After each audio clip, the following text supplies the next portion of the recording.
the first generation laryngeal mask, they made one anastomosis with the larynx, which was a single seal. The second seal is, if positioned correctly, the Supreme and the Pro seal make a second seal around the upper GI tract,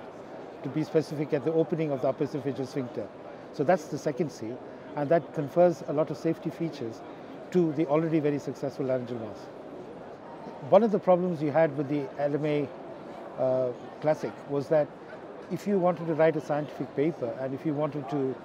say that the LMA was in the correct position, you have to verify it by passing a fiber optic through the airway tube.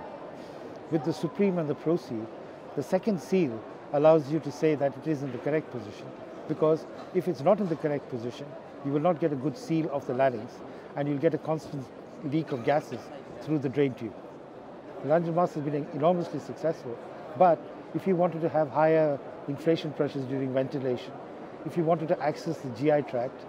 and also if you wanted to check the position of the LMA, then the second seal offers you all those advantages. In my practice, I do about 11 to 1200 cases every year, and ever since the Pro seal and then the Supreme have come into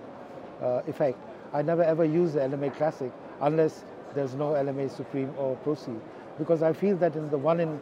10,000 cases where you suddenly want to access the GI tract, this is the quickest way.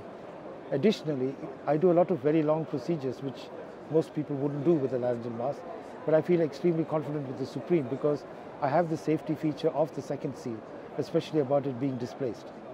and also being able to access the GI tract whenever I want. We pioneered the use of the LMA for gynaecological laparoscopies, cholecystectomies, and for long abdominal procedures. The feature that I like about the second seal is that now I have absolute control over the position of the laryngeal mask, as well as the safety in that I can get a gastric tube in as quickly as I like. There's also evidence, published evidence, to show that if regurgitation does occur, it does tend to come through the drain tube, and so it reduces the risk of regurgitation and aspiration. In my honest opinion, I think that the arrival of the second seal, LMA, has made the use of the endotracheal tube almost redundant, because almost every operation, except those involving a full stomach and emergency maternity cases, can be managed with the LMA Supreme. So that is a very big step forward, as well as the fact that the patients have no morbidity from the LMA or from the Supreme. So those are the two reasons why I've gone completely towards the LMA Supreme.